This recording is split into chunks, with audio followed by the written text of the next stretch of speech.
हुआ है, क्या 2024 तक होगा? जब एनटीपीसी में 20 गुना रिजल्ट कहा गया है तो 11 गुना क्यों दिया गया? एक ही विद्यार्थी का रिजल्ट 5 पोस्ट के लिए क्यों भरा गया? और तीसरा और आखिरी सवाल, 12वीं के पद के लिए 12वीं के बच्चों के साथ ग्रेजुएशन के बच्चों को बिठाया गया, क्या दोनों का स्तर समान है? और नॉर्मलाइजेशन में 15-20 नंबर किस प्रक्रिया के तहत बढ़ाया घटाया जाता है? अगर आप छात्रों के सवाल जवाब दें सर, शायद उन्हें फायदा हो। आपने सारे प्रश्न पूछे हैं, सारे के सारे महत्वपूर्ण प्रश्न हैं। मैं इन सारे प्रश्नों को एक एक करके लेता हूं। सबसे पहले लेवल 1 में 2 स्टेज एग्जाम क्यों? 1,25,00,000 के आसपास स्टूडेंट्स ने अप्लाई किया है। इतनी बड़ी संख्या में देश भर में अगर रिक्रूटमेंट करना है तो आपको एक लेवल के एग्जाम से, सिंगल एग्जाम से करना बहुत मुश्किल है। फिर भी हम इसको री एग्जामिन करेंगे। इतनी बड़ी संख्या में 1,25,00,000 कैंडिडेट्स अगर हो तो कैसे उनको एक साथ सेम तरीके से same level of hardness of question की, ये सब करना अति डिफिकल्ट। आप सब इस प्रक्रिया से गुजर चुके हो, आप भी समझते होंगे। इसलिए इसके दो, एक प्रीलिम एग्जाम और उसके बाद में एक कंप्यूटर बेस्ड टेस्ट 2 इस तरह से करके किया गया। वो नोटिस में लिखा गया था कि अगर जरूरत पड़ी, अगर परिस्थिति हुई तो उसके 2 लेवल किए जाएंगे। पहला ये। दूसरा, आपका प्रश्न कि 10+2 में ग्रेजुएट्स को कैसे अलाउ करें। देखिए, किसी भी एग्जाम में मिनिमम क्वालिफिकेशन का स्टैंडर्ड होता है, मैक्सिमम क्वालिफिकेशन का नहीं होता है कभी भी। ये कानूनन कॉन्स्टिट्यूशनल व्यवस्था में हम लोग काम कर रहे हैं। कॉन्स्टिट्यूशनल व्यवस्था के हिसाब से हम मिनिमम प्रिस्क्राइब कर सकते हैं, मैक्सिमम प्रिस्क्राइब नहीं कर सकते। तो 10+2 के लिए जो क्वालिफिकेशन वाला स्केल है, उसमें अगर ग्रेजुएट बैठे हैं तो उसको रोकने का हमें कोई अधिकार नहीं है, किसी को कोई अधिकार नहीं है। अगर कोई नया इसके बारे में कोई नया न्यायपालिका की तरफ से कोई चीज आती तो अलग बात है, लेकिन हमारे पास कोई अधिकार नहीं है इसका। दूसरा विषय था ये। तीसरा विषय आपने रखा समय का। देखिए, शुरू में इसके लिए जो इस एग्जाम को कंडक्ट करने के लिए एप्लीकेशंस आई, दोनों के दोनों एग्जाम्स में 1 करोड़ से ज्यादा एप्लीकेशंस आई। 1 करोड़ से एप्लीकेशन ज्यादा आई तो जो एग्जामिनेशन कंडक्ट करने के लिए एजेंसी हमको हायर करनी थी, उसको हायर करने में टाइम लगा, 6 महीने से ज्यादा लगा। नेचुरली इतनी बड़ी संख्या में अगर एग्जाम करना है देश में तो अपने आप में वो एक बहुत बड़ा challenge. It's a Himalayan task, it's a huge task, it's a very very big challenging task. तो एजेंसी को सेलेक्ट किया गया। सेलेक्ट करते करते कोरोना आ गया। कोरोना के फेज में देरी हुई, लेकिन फिर भी डिस्पाइट कोरोना तुरंत दिसंबर 2020 में एग्ज़ाम की प्रोसेस चालू हुई। एग्ज़ाम की प्रोसेस चालू हुई और despite second wave of corona फिर भी एग्ज़ाम किया गया with all the precautions, all the safety things करके इसको लाए। जो दूसरा वाला ग्रुप बी का एग्ज़ाम है उसमें कैट में चले गए थे बच्चे, क्योंकि करीब 5 लाख के आसपास एप्लीकेशंस ऐसी थी जिसमें फोटोग्राफ प्रॉपरली मैच नहीं हो रहा था। तो नेचुरली अगर एप्लीकेशन में फोटोग्राफ मैच नहीं हो तो उसको आप एग्जाम में कैसे लोगे, तो वो विषय आया था। तो उस विषय के कारण लोग कैट में गए थे। एडमिनिस्ट्रेटिव ट्रिब्यूनल ने जैसे ही उसका समाधान किया, फैसला किया, उसके फैसले के तुरंत बाद में हम लोगों ने एग्जाम के प्रोसेस को आगे किया। कोई उसमें देरी नहीं की। और हमारा, देखिए, हमारी सरकार, प्रधानमंत्री श्री नरेंद्र मोदी जी का इंटेंट हमेशा है कि मैक्सिमाइज करना है रोजगार को। इसीलिए आप देखिए, इतनी बड़ी संख्या में, यानी रेलवे में 1,40,000 टोटल, 1,05,000 ग्रुप डी की कैटेगरी में, लेवल 1 की कैटेगरी में, और लेवल 2 से लेवल 6 की कैटेगरी में 35,000 कैंडिडेट्स वैकेंसीज। 1,40,000 की वैकेंसीज लाना कोई छोटी बात नहीं है, बहुत बड़ी बात है। फिर आपका चौथा पॉइंट आप देखिए, ज़्यादा से ज़्यादा कैंडिडेट्स को फर्स्ट स्टेज से सेकंड स्टेज में जाने का मौका मिले, इसके लिए 2015 तक हमेशा प्रिलिमिनरी एग्जाम जो होता था, फर्स्ट स्टेज होता था, उससे 10 गुना लिए जाते थे, केवल 10 गुना लिए जाते थे। 2015 के बाद में पहले ही संख्या बढ़ा के 15 गुना कर दी गई, जिससे कि ज़्यादा से ज़्यादा कैंडिडेट्स को मेन एग्जाम के लिए जाने का मौका मिले।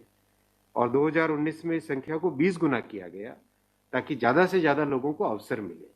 ज़्यादा से ज़्यादा लोग, क्योंकि फर्स्ट स्टेज जो प्रिलिमिनरी एग्ज़ाम इतना बड़ा नंबर है कि उस नंबर में हो सकता है कुछ बाय चांस उस दिन तबीयत ठीक नहीं हो, कोई दूसरा कारण हो, समय पे पहुंच नहीं पाए, कोई भी कारण से मिस कर गया, तो मैक्सिमम लोगों को हमें चांस देने का इंटेंट है। इसी इंटेंट के कारण 20 गुना किया गया। जो 10 गुना था 2015 से पहले, उसको 20 गुना किया गया 2019 में। तो ये प्रो स्टूडेंट्स, प्रो कैंडिडेट्स वाली अप्रोच है हमारी, और हमारी इंटेंट एकदम नेक नियति से काम कर रहे हैं, सच्चाई से काम कर रहे हैं। देखिए, कोई भी कहीं भी एक भी जगह से कहीं कोई पेपर लीक होने की बात नहीं है, कहीं पे कोई एग्जाम के मैनिपुलेशन की बात नहीं है।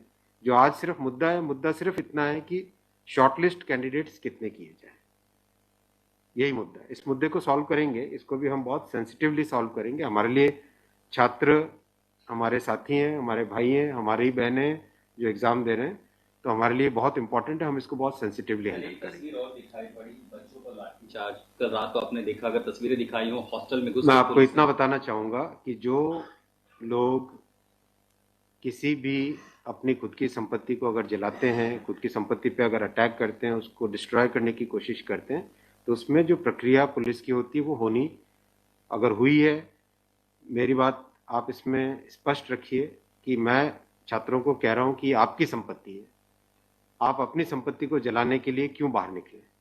और हम आपकी बात को शुरू से सुन रहे हैं। जिस दिन आपने पहले पॉइंट रखा, उसी दिन हमने तुरंत इसका, जैसे ही दूसरे दिन ही मेरे नज़र में आ गई थी बात ये, और दूसरे दिन मैंने तुरंत सारा ये टेबल मंगवाया कि आप मुझे एग्जैक्ट बताओ हर एक लेवल पे क्या वैकेंसी है, और हर एक लेवल पे एग्जैक्ट, जैसे लेवल 2 पे 5663, उसकी जगह 1,13,000, कितने गुने? 20 गुने। लेवल 3 पे 4,940, उसके अगेंस्ट कितने शॉर्टलिस्टेड? 98,833, 20 गुने। तो जो नोटिस के अंदर प्रक्रिया एग्जैक्टली उसके हिसाब से किया है, हर एक पे, level 2, level 3, level 4, level 5, level 6, हर एक पे एग्जैक्टली 20 टाइम्स किया गया है। इश्यू वो नहीं, इश्यू डुप्लीकेट नहीं, इश्यू यूनिक वाली बात आ गई। अब वो मुद्दा उनका है, क्योंकि इसलिए मुद्दा आ रहा है कि जिन लोगों ने तैयारी कर ली है उनको लगता है कि हमें एक बार और चांस मिल जाए, इसलिए हम इसको बहुत सेंसिटिवली हैंडल करेंगे।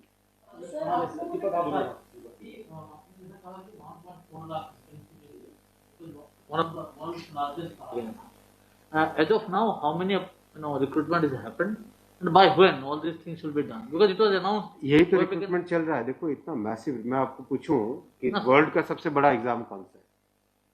वर्ल्ड का अगर, या इंडिया का भी अगर बड़े एग्जाम्स देखें, तो बड़े एग्जाम्स में जेई बहुत बड़ा एग्जाम होता है, सिविल सर्विसेज बहुत बड़ा एग्जाम होता है, स्टाफ सिलेक्शन कमीशन का बहुत बड़ा एग्जाम। इन सब एग्जाम्स में एप्लीकेशंस की संख्या होती है 5 से 7 लाख, 8 लाख, 10 लाख। यहाँ 1 करोड़ एप्लीकेशंस है। आप ये तो देखिए ना कि कठिन कितना है। 1 करोड़ एप्लीकेशन, 1.25 करोड़ एप्लीकेशन, 1 करोड़ 25 लाख, 1 करोड़ 35 लाख, उसमें समय लगता है। But this is something government was aware. In a country where there is so much of unemployment, and there will be vacancy like this, everyone will apply. इसीलिए तो टाइम तो इतना लगेगा ही। अगर आपको इस एग्जाम को ढंग से करना है, इतना टाइम लगेगा, चाहे कोई करे। और उसके बाद भी आज देखा कि गया से आगजनी की तस्वीरें आ रही हैं। क्या ये कन्वे नहीं हो पा रहा है? कहाँ पर ये लैक ऑफ कम्युनिकेशन आपको लग रहा है, या मैटर पॉलिटिसाइज हो चुका है? नहीं, कुछ लोग इसका गलत फायदा उठा रहे हैं, और मैं उनसे भी निवेदन करूंगा कि छात्रों को भ्रमित न करें, कोई गलत इसका उपयोग न करें। ये छात्रों का मामला है, ये देश का मामला है, इसको हमें सेंसिटिवली हैंडल करना चाहिए, और इसमें हर तरीके से संवेदनशीलता के साथ इस मामले को लेना चाहिए। सर, कुछ छात्रों के ऊपर FIR भी दर्ज की है, कुछ पुलिस के स्टडी में भी अभी के समय में है, ऐसी खबरें आ रही हैं। आप खबरों की जांच करिए। देखो, जो पुलिस की प्रक्रिया है वो अलग चीज है। मैं अभी, मुद्दा है जो, उस मुद्दे को कैसे सॉल्व करें उस पर सोचना चाहिए, हमें फॉरवर्ड लुकिंग होना पड़ेगा। मेरा एक सवाल है कि जिन राज्यों में हिंसा की खबरें या फिर जो रेल रोकने का जो मूवमेंट चल रहा है, ट्रैक पे स्टूडेंट बैठे हैं, क्या उन राज्यों के मुख्यमंत्री से आपकी बात हुई है, और क्या कुछ आप लोग की इस संदर्भ में कि कैसे? बिल्कुल, सब जगह लॉ एंड ऑर्डर स्टेट का जो रोल होता है, राज्यों के मुख्यमंत्रियों ने भी बहुत संवेदनशीलता के साथ काम किया है, और हम भी कॉन्स्टेंटली टच में हैं, कंटिन्यूसली टच में हैं। और जो आज कमेटी की बात भी सबके पास जा चुकी है ऑलरेडी, और मेरे ख्याल से ज़्यादातर जगह से स्टूडेंट्स ने इस विषय को स्वीकार भी किया है। और मैं अभी भी रिक्वेस्ट करूंगा एक बार फिर सारे स्टूडेंट बंधुओं को, छात्रों को, कैंडिडेट्स को कि आप प्लीज़ अपनी ग्रीवेंसेस को, अपने पॉइंट को, अपने कंसर्न को, अपने विषय को, अपने मुद्दे को फॉर्मली रखिए। हम इसको एकदम संवेदनशीलता के साथ टैकल करेंगे।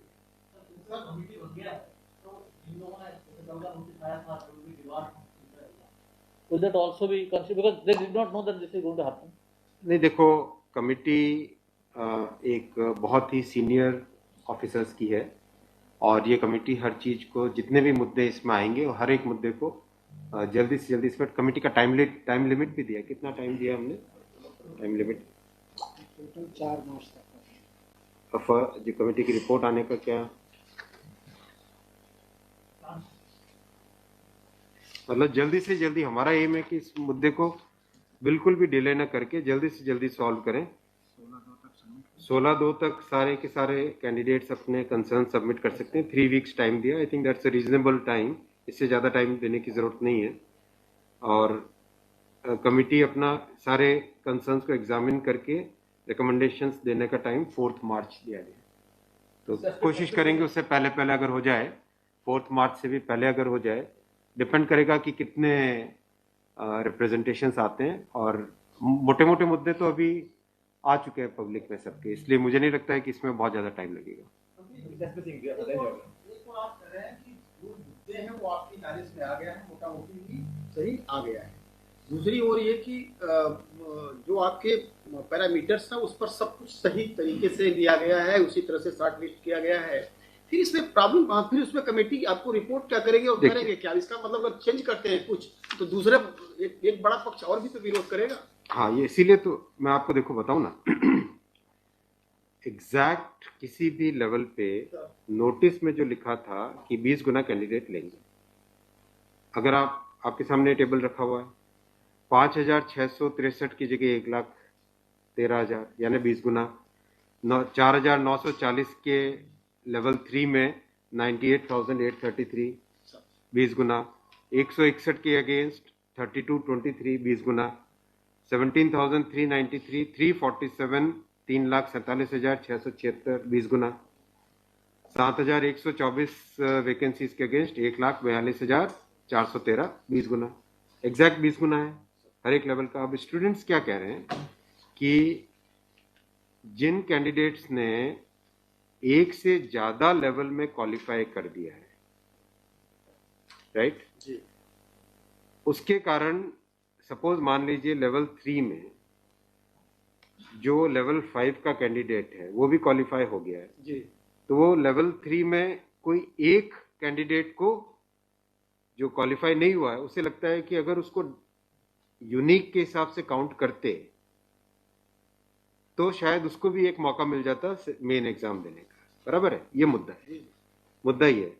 अब जो नोटिस इनवाइटिंग एग्जाम है, एग्जाम का जो नोटिफिकेशन होता है उसकी एक सैंक्टिटी है, वो कोर्ट का मैटर है, वो लीगल मैटर हो जाता है। एग्जैक्टली उसके हिसाब से किया गया एग्जाम का, एग्जाम को उसी हिसाब से कंडक्ट किया गया, उसी हिसाब से शॉर्टलिस्टिंग की गई। अब जब ये मुद्दा आया है तो इस मुद्दे को सॉल्व करने के लिए कोई ना कोई तो तरीका निकालना पड़ेगा, राइट? तो आपका जो प्रश्न है, आपका प्रश्न वैलिड है कि क्यों ऐसा।